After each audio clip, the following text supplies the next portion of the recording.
December 5th, 2012. Please stand for the Pledge of Allegiance, a moment of silence.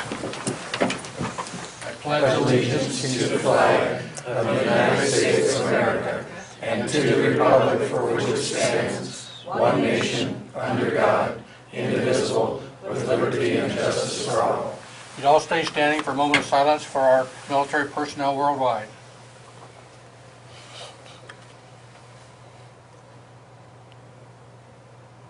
Thank you.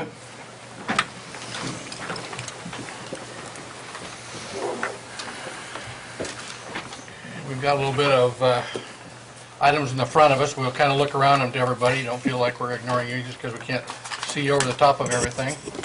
At that, we're going to read a proclamation. Canby Community Food and Toy Drive, sponsored by Canby Kiwanis. Whereas the Canby Community Food and Toy Drive, sponsored by Canby Kiwanis, originated for the purpose of providing toys and food for less fortunate families in our community. And whereas, by the way of this proclamation, the City of Canby recognizes that greater public awareness and involvement is needed in order for such programs to achieve their highest potential in providing and promoting joy to each household in this community. And whereas Canby community members have undertaken the project of collecting and distributing toys and food to those needy families during the month of December. And whereas donations for food baskets can be left at various locations around Canby. Now, therefore, I, Randy Carson, by virtue of the authority vested in me as mayor of the City of Canby, do hereby proclaim December 9th through December 15th, 2012 as Canby Community Food and Toy Drive Week, sponsored by Canby Kiwanis, and urge all people of the City of Canby to observe this time by participating in this toy and food drive, helping to provide assurance that each family may have a twinkle in their eye this holiday season. Given unto my hand this 5th day of December 2012, Randy Carson. So if somebody would like to come up for the proclamation, like to say a few words, please go ahead. Thank you. Thank you for putting this on.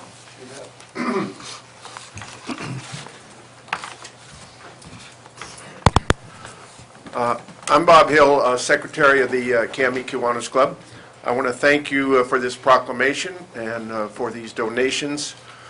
Next year, our club celebrates its 75th anniversary.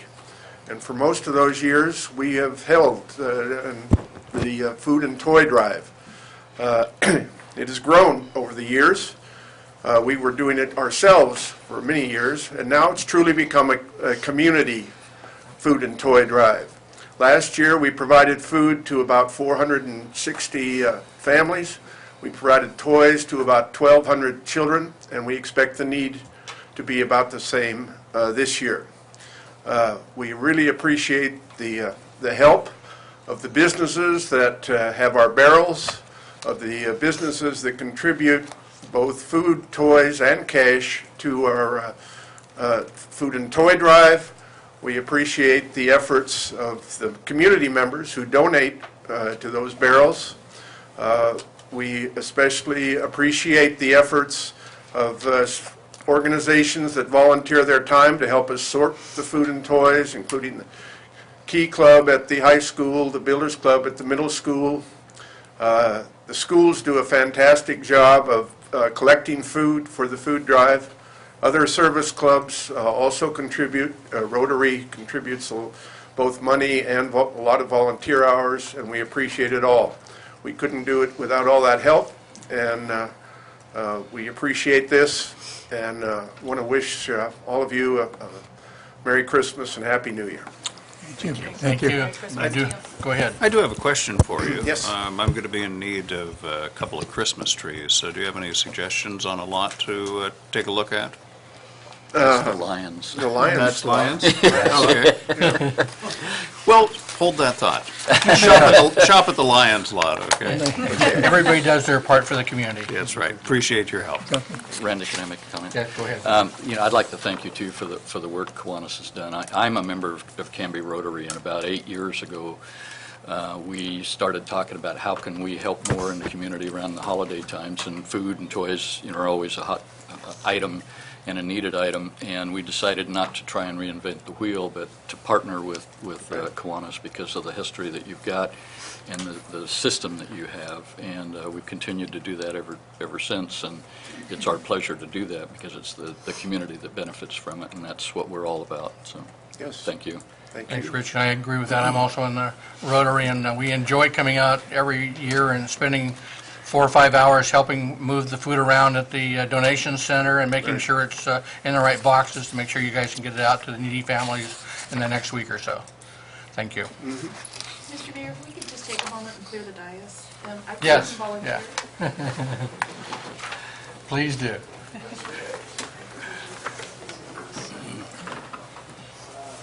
There's another table in the back, I guess, or we can, someone. There's another bag right there. Thank you so much.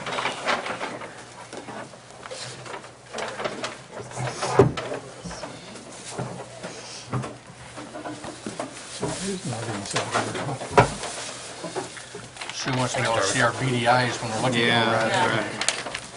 Doesn't like that. Thanks, Brian. Clutter. Thanks, Joe.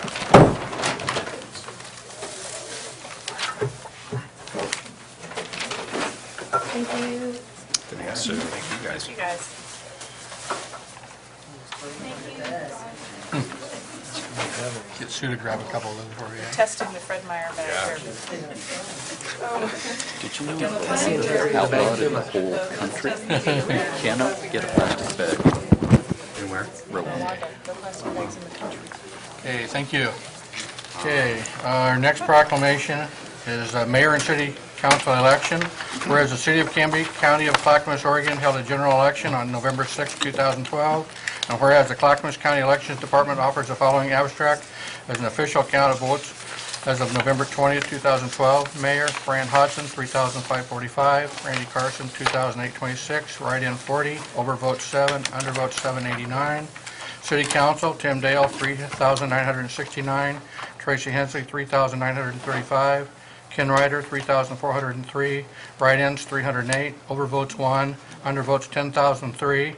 Whereas the 3 people receiving the most votes for City Council will be selected to 4-year terms on the Canby City Council. Now therefore, I, Randy Carson, Mayor of the City of Canby, Oregon, do hereby proclaim the foregoing to be a true and accurate accounting as presented by the Clackamas County Elections Division, dated November 20th, 2012, dated this 5th day of December 2012.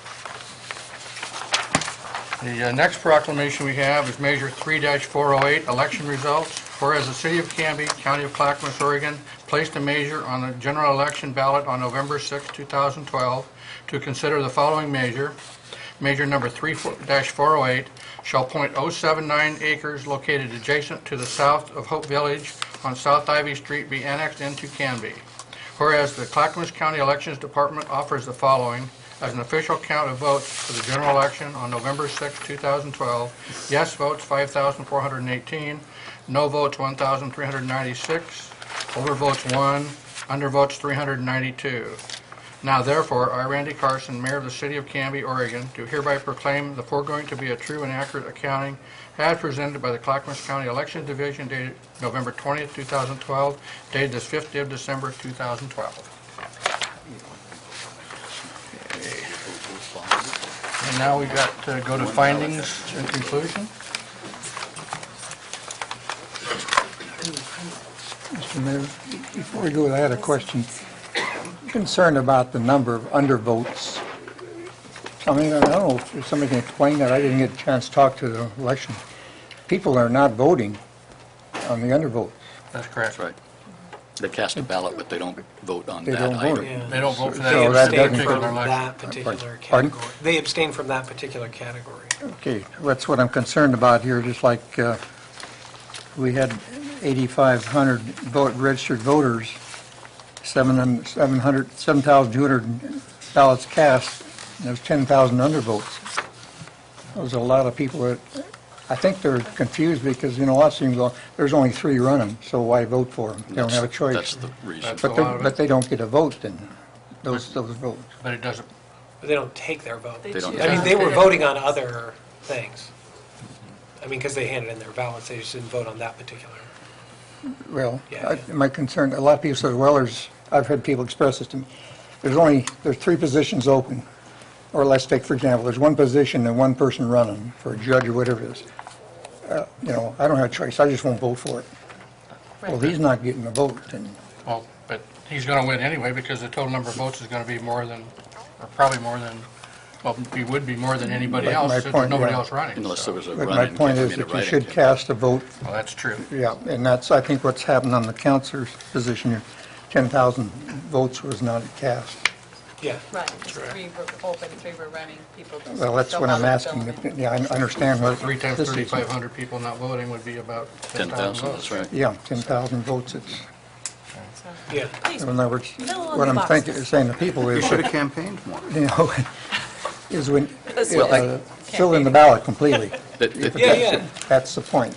The last election we had 2 years ago, where there were 5 running for 3 seats, we didn't have hardly any undervotes. I mean, it was a very Yeah, low that's the number, point, because yeah. there was a choice, you had to pick 3 of 5. Mm-hmm. And, I think where you have the same number running, that there's opens, people, if they agree, they may say yes. And if they don't know, Or they say, why vote? opposed, Yeah. then they have Well, no the point I'm no saying is vote, that- so. It's logical that you should vote. Yes. Fill in your ballot. Right. yes, you should fill in your ballot. So you're encouraging people to vote, is what you're saying. Well, yeah, I mean, vote and then, get out and vote and then fill a ballot. You could have changed all that, Walt, if you That's had right. put your name on it. That's right. No. I heard that Walt Daniels did get some write-in votes. I heard that as well. Okay, we still go to final conclusions and final order, TA 1201, ZC 1202. Yeah, and I think that should be. Brian, do you want to come up and say anything on that? Not necessarily, no. I'm here to answer questions if there's any questions about what they're doing. We do prepare There's always a findings question about that. for any land use decision. And this was a legislative and quasi-judicial vote. And in this particular case, the only thing that might be a little different is that we had attorneys involved in this particular case, and our code specifically indicates that we should let the winner, so to speak, which was the council's decision at the time was approval. So the applicant was requesting this, and so their attorney prepared the findings. And I would say that they're probably a little more thorough than you normally get from your city staff because of that. Well, and I would point out to page 18 of 85 in the packet, which is 12 of the findings. Calls for the written findings, ayes and nays in terms of the written findings. Can I ask a question? I have, to our city attorney, you've reviewed the findings. Well, it's not maybe as fine-tooth combed as I would if I were to want to argue with them, if that makes sense. I mean, I looked at what they were trying, what the different categories were, and how they were trying to meet the various kind of compliance necessities, but I haven't looked at them with, such a critical eye that, like researching them or anything. Okay, so my question, I guess, would be to staff and to our legal counsel. Is there anything in there you object to or you find to be out of the I ordinary? reviewed them, and of course, their focus is to, as closely as possible, look at your code criteria provisions and respond to those. And that's really what these do. And sometimes they may not actually catch the tone or exact statements that some of the counselors may have said so much as trying to orient those towards how the criteria had been met and such, and taking the context of your approval and trying to set it in that. And that's all basically to help make sure that your decision isn't overturned if there's an appeal. Because that's what a land use board of appeals or something is going to be looking for, is were the criteria met that was supposed to be used to evaluate. And So in the end, I would think that's what's most important to you, is that the decision as a group is not overturned. Okay. So, Mr. Mayor? I'm going to say, so I guess I'm looking through from page 7 to 18 for the wording that we're supposed to use to adopt this. Is there a motion prepared? I don't see one, that's what I'm saying, is I don't see a motion in here. I think the motion is just real simple, is that you Adopt, adopt the findings as prepared, or you don't, and you discuss that. Well, Isn't that under the number 8 of our agenda, resolutions and ordinances? This is just the reported findings. If we have any questions at this point. or which one is it? It's not You've on. got the ordinance, the second reading of the ordinance that Ordinance implements. Okay, so 1365 is what you're saying. So it would be more of a motion just to adopt I see. the findings, and then Okay, you later on do a second there we go. vote on the ordinance So I need a itself. motion to adopt the findings on page 7. Mr. Mayor, I would move that we adopt findings, conclusion, and final order on TA 12-01/ZC, 12-02/DR 12-03. And with Rich doing the heavy lifting, I'll go ahead and second that, noting Churchill's line that history is written by the victors. I never realized the prevailing party wrote the findings. It's been moved by Councilor Harrison, seconded by Councilor Parkler to adopt the findings, conclusion, and final order of TA 1201/ZC 1202/DR 12-03. All in favor? Mr. Mayor? I'm sorry? Go ahead. Discussion point. Go ahead. So this document was prepared by an external counsel. I believe it was prepared by the gentleman sitting right here. So I'm looking to my city attorney. Yeah.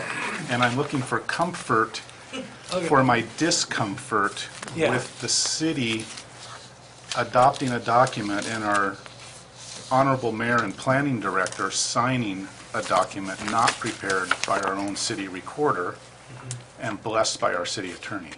Well, and I was trying to be as frank and as candid as I could. I didn't look at this with research and chewing it apart in mind. I only looked at it in terms of kind of curiosity as to how they met each point. Right. And so, yeah, I did not craft this document, but I didn't see anything that offended you. So the last page of this document, which is called the order, is merely having the mayor and myself attesting that a meeting was held at this date and time, and these findings were the result of that. And so that's really all that we're doing by signing, in my mind. All righty. It's kind of a condensing of the record. Well, Mr. Mayor, my discomfort remains. I believe that our actions of that night are a matter of public record. They are in our minutes, which we have or will approve. So I plan to vote no on this. I'm not comfortable with the document not prepared by our own recorders, by an outside party that's looking to protect its interest and not necessarily those of the city. Well, I would assume staff has at least looked through it and researched the items on here to verify the basics. Again, we're following your own adopted ordinance that says it shall be prepared by the prevailing attorney if attorneys are represented at the meetings. Does our ordinance say And that's that? our code? It actually says that in the code. And I will defer to him. I haven't read that personally. That's under the planning comprehensive. It's in the chapter 16. Yeah. I have a question. Go And I ahead. can research that point if you want, quickly. I assume that, if you vote yes on this, that you assume that you approve everything that's in there. You adopt this as the, yes, how basically the facts of the hearings match the criteria that's necessary for the decision, the for the legislative decision, which is the ordinance. And as Councilor Dale indicated, your minutes of the meeting reflect all of the discussion. It's a separate document. Yeah, the evidence is all still there. This is how the evidence matches This is with the record of how it got. criteria to lend towards for you to be able to make the ordinance. Mr. Mayor. Go ahead. Since our planning director says that this seems to be our practice, I'll go ahead and vote yes on this with the notation that this was prepared by outside counsel, that the true record was prepared by our deputy city recorder. Should this ever find itself in a court of appeals or the land use board of appeals, that no one is to interpret our approval of this as being by our hands. Can I make a comment? If in fact it is in our ordinance, and I believe it probably is, that is the practice, not the exception, that is the practice, then this is not out of the ordinary at all. Yeah, And if we want to change that, then you need to amend the ordinance. I would just take exception if there were ever to be an attorney down the road saying the city council said these were the findings of facts, and we're adopting these, as I understand it, we're adopting these findings of facts, which were prepared by other people. And like Councilor Dale, I'd be feel a little bit better if these had been attested to or certified by the city attorney and city staff. But if this is the practice, I'll go ahead to push this along. It's different than the practice, it's the ordinance. Yeah. It's not just a, All right. because we want to, it's the ordinance, and if we want to change that, then you go through the process, through the planning commission and so on and so forth, and change the ordinance. All right. Question, go ahead. One more comment here. Well, yeah, two comments. First one being, the things that were captured here match with the dialogue from the evening. That's my first comment. Second comment, when, short of changing the ordinance tonight, which I don't think we can do, in the future, can we make sure we dive into these, maybe less in a wording, but making sure that we're just covering ourselves when outside counsel is preparing things? Absolutely. Okay. That was my two bits. That's basically what I was... Okay. Because in other words, if we adopt them and we agree with everything that's there, I haven't had time to go through it, and I actually look at the minutes compared to this and see that exactly, Yeah, it's well covered and well, it it's seems to covered, be but well it's captured. slanted toward their direction. Yeah, I read every word of it, and I didn't see anything that jumped out at me and says, no, that wasn't what we said or what we... For one thing, I believe an outside counsel putting this together has the duty to make sure it's accurate, or they could, they would be the ones that would have to look at it and have another lawyer from the other side come down and say it's not correct. So if they put anything in here that's not per the total package, they're the ones that are going to be having to spend their time in front of the court or UBA or LUBA or whatever to make sure that they're doing it right at a later date. So I'm believing that they took the highlights, or put the highlights here after going through all the testimony. So that's where and that's what we've done in the past. So, can I, all in favor? Aye. All opposed? So is a 6-0, okay, thank you. Okay, so we go to communications. I have none, Mayor. Okay, citizen input and community announcements.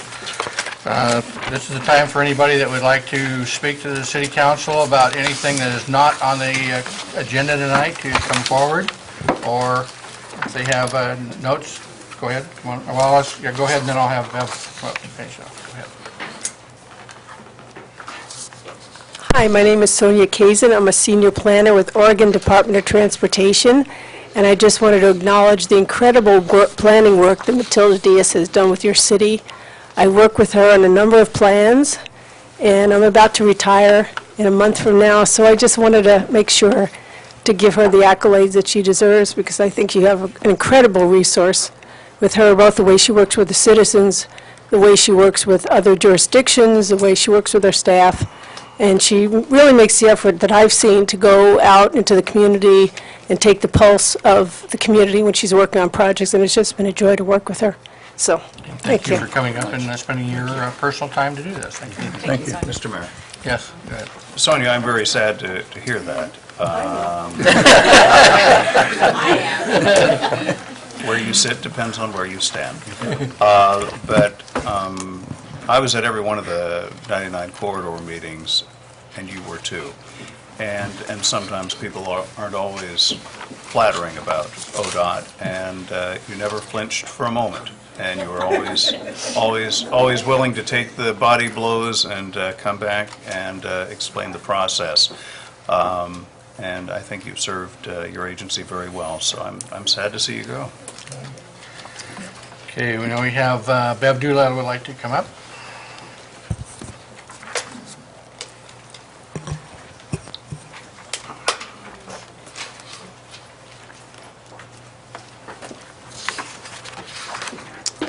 Good evening, my name is Bev Doolittle, and I'm the Executive Director of the Canby Chamber of Commerce.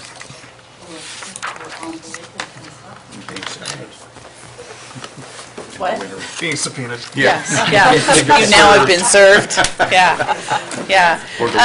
First of all, we would like to give to the city, the Chambers City's ornament. We give one every year to you guys, and you've got them on display in the front lobby there. So we're happy tonight to give you this new one. It happens to coordinate with our Light the Night program that we have coming up. So we'll pass this on, and you guys can add that to your collection out front. Thank you. So the other thing that I'm here for is that we're inviting you guys to the City Council and the Mayor to our Light the Night. It is December 13th through the 17th at the Clackamas County Event Center from 5 to 7. We've been working on this event for the last 3 years and are very, very excited yet very nervous to let this out and invite everybody and get them into our community. So we've done a lot of work on this, and they started today putting lights in the trees at the fairgrounds. So it's really exciting. It's going to happen. It's here. Go to the website, the lightthenight.oregon.com, and it's got lots of details and stuff in there for it. So if you're not familiar with what video mapping is, they've had it on the opening ceremonies of the Olympics and on the Grammys, and so it's a taste of there that we're bringing to Canby. So we're very excited to host the nonprofits to help them earn some extra money and help take the burden off the businesses to have to help supply and give to these auctions that we have numerous amount of in our community. So I'm very excited about things. So does anybody have any questions on Light the Night? This invitation you gave us to a Correct. reception, that's the night before the public grand? Correct. or You guys were invited. We have a VIP evening, and it is on Wednesday night, and it is for our media sponsors and for our event sponsors and for selected few, invitation only, that evening is. So you'll be able to come and get a taste of what's going on. Not everything's going to be open and there, but you'll get a feel of what it is and what we're doing. We've got carriage rides, we've got carousels, we've got a 350 trees, Christmas trees, that are going to be lit, and it'll be a maze for you to walk through. Lots, it's just overwhelming, the amount of things that we have going on there. So we're really pushing for some economic development to come into this community, and we're bringing them out of the parking lots and onto 4th Avenue, so they're going to come into downtown and get to see what we have in town, and hopefully stop and have dinner and stay a while or see and come back, maybe come have dinner before and then come to the event. So hoping for good weather and lots of people. Mr. Mayor, I love this. Bev, I think that you've done a great job taking a big vision, and something that Councilor Hodson said the other day in his swan song speech as outgoing president of the chamber, but talking about the concept of us moving away from just recycling dollars in this city and getting new dollars in. The second thing that I want to commend you on is the idea of coupling with the event center.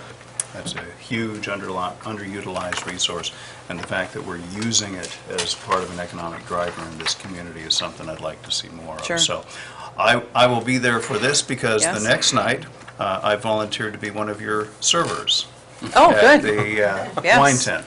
good. Good, yeah. I'm making donuts the next night. Yeah, yeah, this, Apple cider Apple donuts cider. and some wine. yeah. This program, or this thought, started with the Leadership Canby program that we have, and it was 3 years ago, and two great ladies, Becky Unger and Gina Bennett, thought this, and, you know, Becky said, oh, my husband, he's an electrician, we can put some lights up, and, you know, people can drive through. And so this was their inspiration, and here's where we're at with it now, and so, you know, it just takes those little tiny thoughts. What if we did this, and this is what we've grown it into, so we're very excited. So see everybody next Thursday through Monday, 5 to 10 at the event center. Good? Thanks, Beth. Thanks. Is there anybody else that would like to come up for citizen input?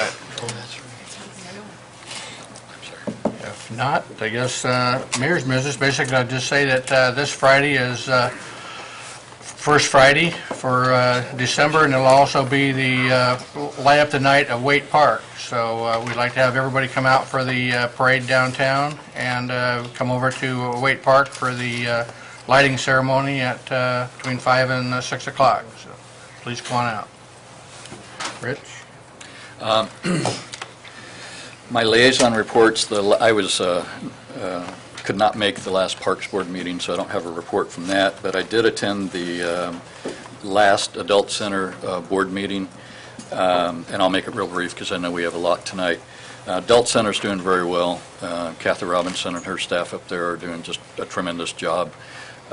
Some things came out during the meeting that I brought up at our budget workshop last week about us needing to make sure we're doing some analysis of the building, and because we own the building and are responsible for the main part of the building, not the kitchen equipment and such, but and we need to make sure that we're on top of that maintenance-wise and whatnot, because the seniors that are out there, it's a heavily used building, and particularly in the wintertime, we need to make sure that we have adequate heat and comfort for them. The one thing that is going on is there's, you know, in life, in economies, in everything, life is a cycle, and you go through periods where you have abundant resources and times where you don't have adequate resources, and they're going through a bit of a cycle right now on volunteers that really run the center. They serve the meals, they help make the meals, they put on programs around, they help seniors get to doctor's appointments, all kinds of things. Meals on Wheels is a big one, and they are in need of volunteers. So if anybody has a few hours a week, several hours a week, a couple hours a month that you can help, get in touch with Kathy Robinson at the Adult Center and offer your time and assistance. One of the areas that they can use help in always is Meals on Wheels. Regular drivers and substitute drivers are needed, and Meals on Wheels is a growing thing. As the senior population expands, that need is growing. In fact, they set a record the other day for the first time ever. They served 100 meals per day on Meals on Wheels. So that takes a lot of people to pull that program off. So if you can help in any way, help serve meals, help with craft fairs, anything that you can do to help the Adult Center, give them a call and they'll be very appreciative. Thanks. Thank you, Mr. Mayor. Saturday, the 24th, after Thanksgiving, we attended the First Avenue reopening ceremony and Small Business Saturday. We had about 50 folks downtown on the First Avenue parking lot, and we enjoyed the tone setters from the Oregon Trail Pitch Pipers, so that was a lot of fun. And then Monday, Tuesday of this week, I attended some visioning meetings again, and we'd like to see some more citizens come to those. So we have 2 more opportunities next week. If you can come on Monday and Tuesday of next week, 7 o'clock at the police department. We're going to be discussing parks and recreation as well as development. And I just, right before this meeting, came from the library's Christmas party, and I wanted to announce the Volunteer of the Year this year is Tracy Height, and the Employee of the Year, Lori Fitzgerald. That's what I have this week. Mr. Mayor, on the C4 front, nothing until tomorrow evening, because we have that meeting. On a planning commission front, they have a meeting coming up here on Monday. We'll be taking a look at some, Brian Brown, please correct me if I'm wrong, some text amendments. Is that what we're looking at on Monday? And also this evening, we will be appointing 2 new gentlemen to the planning commission that are here this evening, Sean Hensley and John Savory. So thank you to those gentlemen for upping and stepping up and volunteering their time. We still have a position open, and I think we had another applicant turn something in, I think yesterday or today, so, and maybe another one on the way, so starting to get those things filled out. Chamber, you've already heard from, Bev, on that one. I had a really great opportunity this last week to speak to Cub Scout Pack 503. They were having a conversation on the history of the flag of the United States of America and their volunteer efforts in October. There's a lot of raking of leaves and planting of trees, and they wanted to know about what more they could do to help the city out. So I gave them a long list. They were not frightened, and they were going to get to work on what they could. So that's all that I have tonight, Mayor. Yeah, Mr. Mayor, the Historic Society report, there are membership Christmas party on the 18th, 7 o'clock at the depot. They are participating in Light the Night, and Light the Night this Friday from 5 to 8 p.m. and during the first Friday downtown, CAT will extend its dial-a-ride hours to provide rides for the Light the Night activities. For rides to the Light the Night tree lighting in Waite Park on December the 7th, call for reservation by 5 p.m. on Thursday, December 6th. I repeat that again because it's necessary that you've got to have that reservation in. For rides to Light of the Night tree lighting in Waite Park on December 7th, call for reservation by 5 p.m. on Thursday, December 6th. The number is 266-4022. And there's some more, it says if there's more information, Sue is in the back. So if there's anything else. So if there's that. Also, the depot is closed in January and February for its annual maintenance and refurbishing displays and so forth. I'd also like to mention that the calendar is available if you're looking for a Christmas gift for under $10. There's a buy.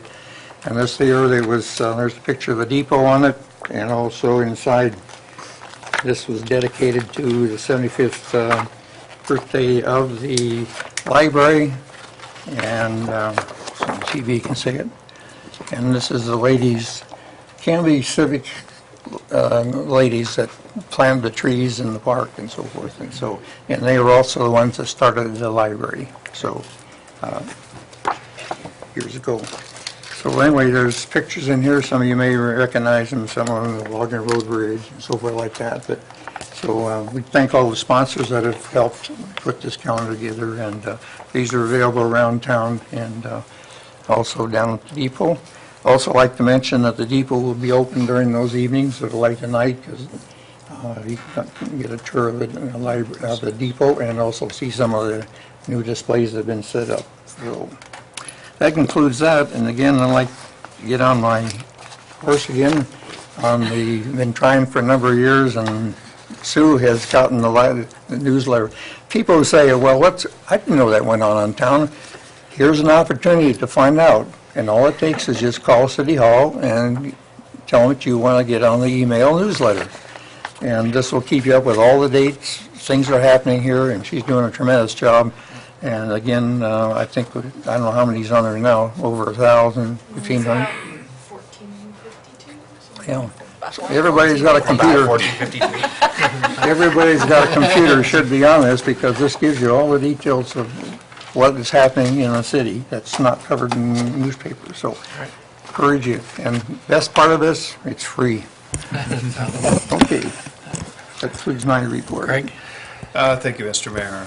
Bike Ped Committee met this week. Had some tremendous discussions on some global questions on some of the best routes that we'd like to see encouraged, not just inside the city limits, but also connecting us to larger bike touring areas so that people could come in on the Canby Ferry, go through town, head out to Champoeg and that sort of thing.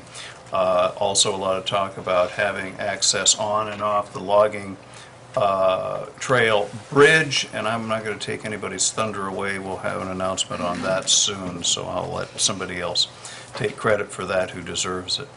And also, we had some questions about how we might be able to develop some bicycle tourism.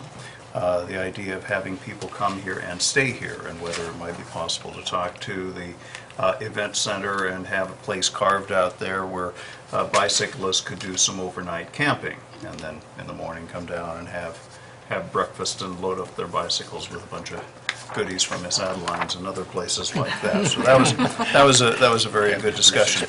My Main Street report, show up for Light the Night in Waite Park. I went down to Waite Park this afternoon. Lest anyone think I actually did any work there, I did not.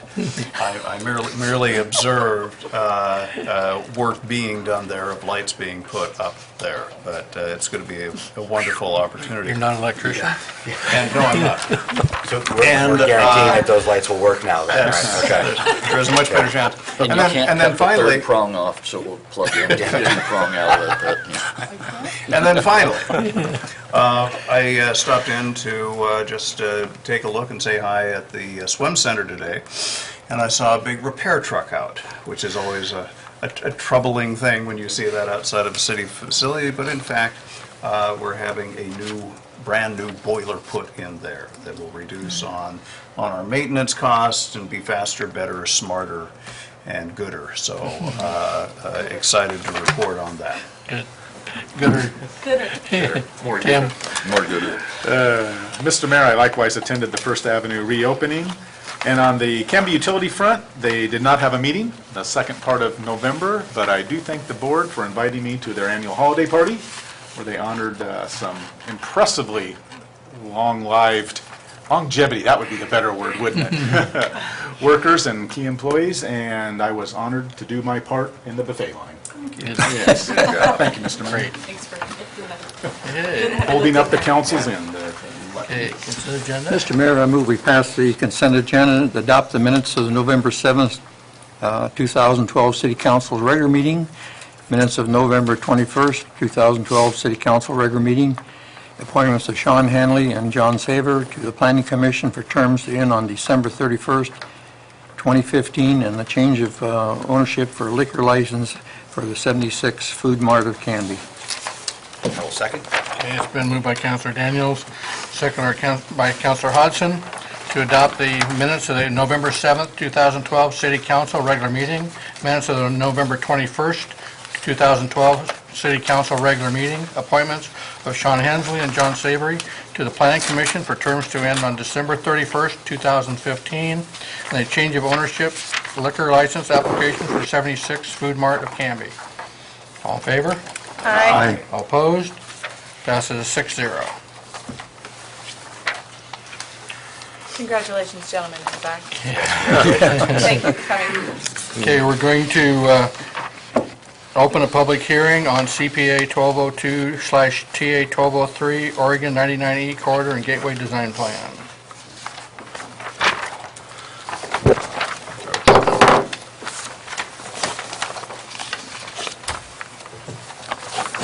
Good evening, everybody.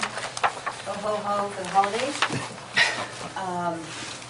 Gosh, I don't know how detailed you want to be this evening, but we have been through about 15 months of meetings and discussions of the Oregon 99E Corridor Gateway Design Plan. We had a public hearing at the last planning commission meeting on the 21st, or excuse me, the 13th. And where it was passed with recommendations to approve with a minor modification to you folks. But I thought what I would do is I modified one of the presentations we've done that kind of summarizes the major elements of the plan, and give you a little brief history of how we got there and the intent, which was basically, we had a vision that we wanted to build on improvements that we already worked on over the years via the Canby Downtown Plan, the First Avenue redevelopment concept plan, our downtown design standards, and the transportation system plan. And over the years, we've done quite a bit of work with that, and this was sort of the next progression from the downtown plan and also from our current visioning process. There has been a lot of interest in making Oregon 99E look more like it's part of Canby instead of a highway that divides the community. And there has been a pretty consistent interest in that. In our recent visioning, that has also come up again, that, gosh, is there any way to make this be a little bit more attractive? Primarily for two reasons: economic reasons, to get people to sort of leave the highway to look over and say, wow, there's a downtown here, maybe we should stop in and take a peek and shop and recreate here, and also just to make it be more livable, more walkable, to feel more comfortable to people in our own community who are trying to navigate their way around our business community and back and forth across 99E. So that grew out of all of these various plans. And the other economic sort of and livability issue that came out is like, we can be the garden spot.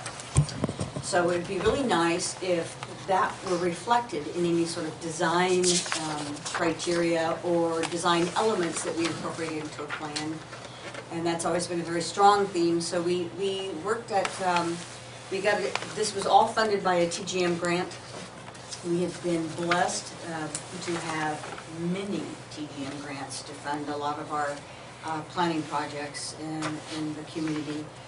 So we hired people to help us work on this, and that was DKS Associates for the transportation part of it, OTAC for the design, and APG for some of the code work that are in the document that you see. So I'm going to give them credit for this. But we had 4 gateways areas that we decided were kind of key to downtown, and have always been sort of discussed, like, gosh, what are the things that could get people to look off the highway? Well, we have a very large element, which is the Logging Road Bridge that spans the highway. And as you are coming into Canby from Oregon City or Portland or 99E, or else you're kind of driving through town, it's a very impressive feature, but it's also sort of underutilized as far as being attractive.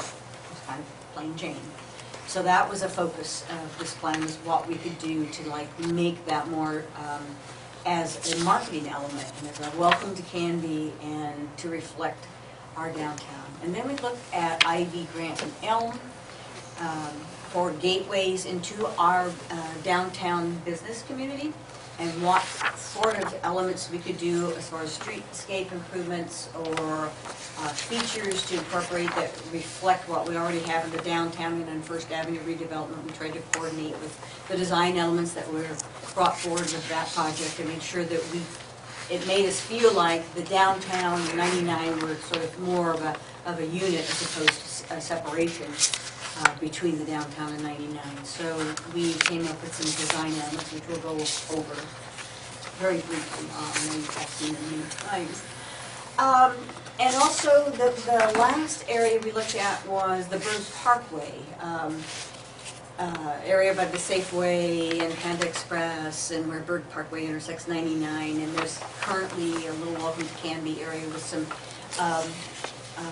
landscaping and various things. And that's always been a very peculiar intersection and an awkward intersection, as I'm sure you all know, where you try to come out of Safeway and it's kind of 4th Avenue comes in and the highway's there, and there's some development on the north side. And So we looked at that, like, what can we do? And we had a lot of people that expressed concern about the fact that high school students do not tend to go to the major crossway at Berg, the light at Berg.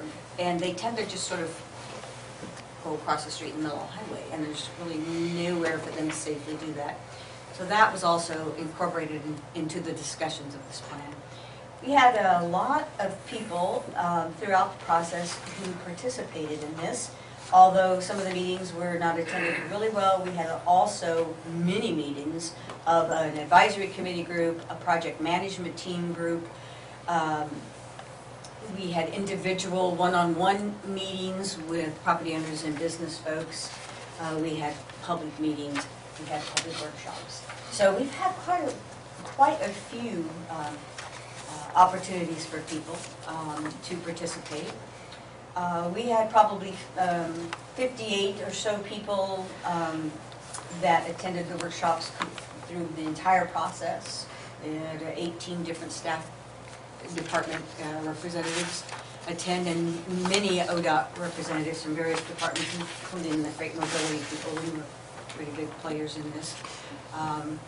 So it's had a lot of input, a lot of discussion, a lot of angst about what are we doing with the streets and how do we make it happen. So it started back in January of 2011, so it's been a while.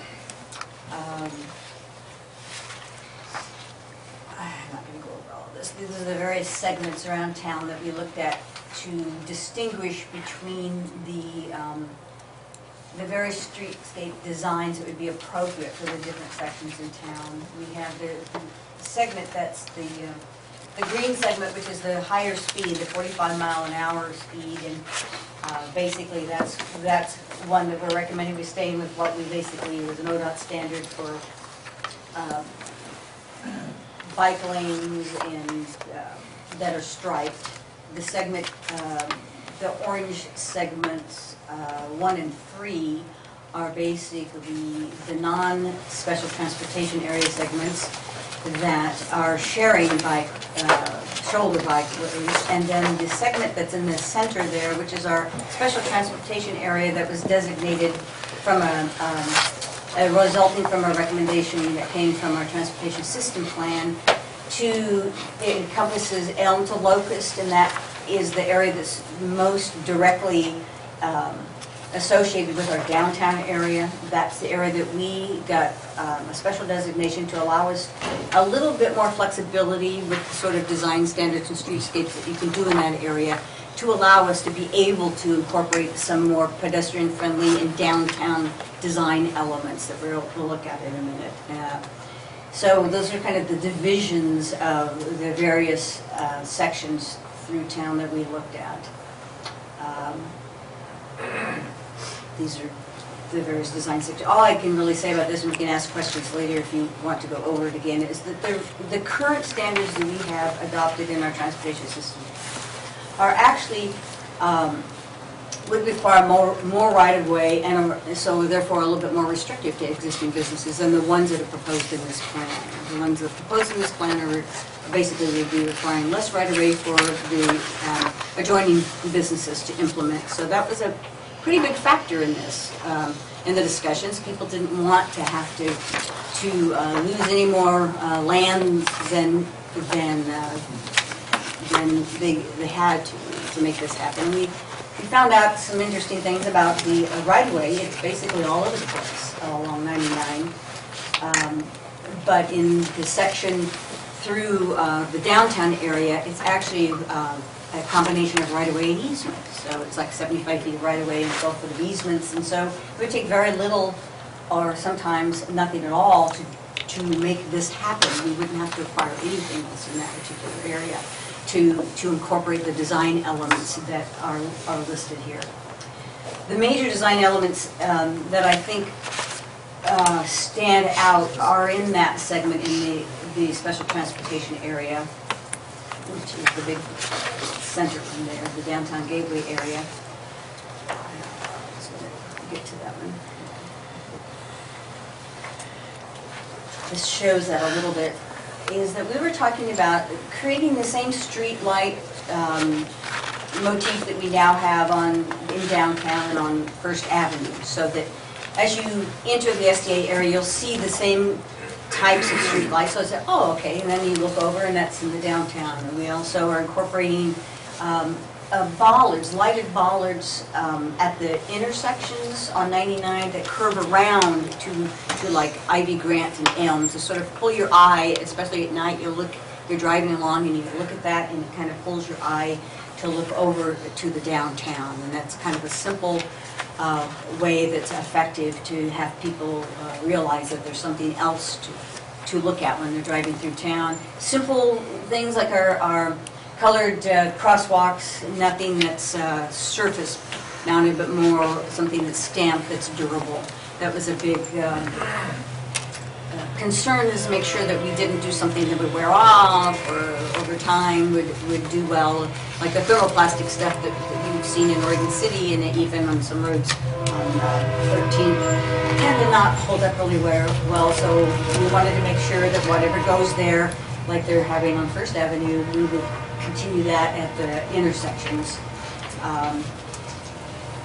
We worked with ODOT on two other elements that were happening concurrently with this, and one is a repaving of 99 through town, and that's moving forward, right, which is good, and also a utility upgrade, which they're removing the wires, the intersection, putting new mast arms, and that is this close to moving forward now. I think we've kind of worked out most of the kinks. Brian, I don't know if you can send a letter up yet? The letter's off. Yahoo! So I think that's pretty much, that was the last little piece, was to negotiate with the property owners so the mast arms could have easements to go in certain locations. So that will really clean up the intersections. That's very complementary to this. And we worked with the crew at ODOT on this, and they also they used our design here to make sure that they could accommodate future improvements and we wouldn't interfere with each other. So we tried to make it very effective as far as, we don't do something and they come back over the top and mess up what we just planned. So we worked together with them and met with them on several occasions, and so that's going to move forward. That's a big plus right away. It's going to happen. We looked at possible gateway features, and we started out thinking it was going to be a grant. Then everybody wanted like equality between Ivy Grant and Elm. So whatever happens there, we would like it to also be reflective of designs that are on First Avenue, and they had some pavilion designs planned. First Avenue, and if that goes forward in the future, then any sort of gateway feature here, we would like it to reflect that, whether it's, we talked about a base, a plinth, and then a flag that has the same colors and the same basic architectural features as the pavilion, so that also ties into the downtown. We've had a lot of discussions about arches. I look back through the Canby downtown plan, and yeah, we had drawings of an arch going across there.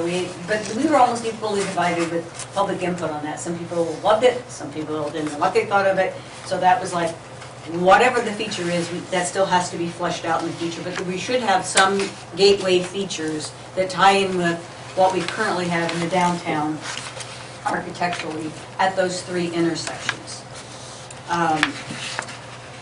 I think this the Lighting Road Bridge bike path, I inserted this, it's almost impossible to see this. I wanted to just share this with you because for the longest time, we've gone out trying to get grants to connect the Logging Road Bridge, where it crosses 99, to the existing sidewalk on this, I guess it's the south side, where the little storage units are and can be builders. But we always everybody always said, well, yeah, why don't you have it we need it on both sides, just not on that side, because then that means they have to go somewhere else and cross again if they want to go and access the fairgrounds or other things. So our engineer, we worked with our engineer, and we finally figured out an ADA route that works for both sides. We got approval from the railroad, for the south side, and now we have figured out a way that we can do an ADA off-ramp on the north side. And then we decided, since we have an ADA ramp on the north side, we really need to connect it to something, because guess what, there's no sidewalks on the north side. So we would put a multi-use path on the north side that would connect back into Pine and Fourth and go all the way up to Redwood. So you have the option of getting off on either side now, and it's an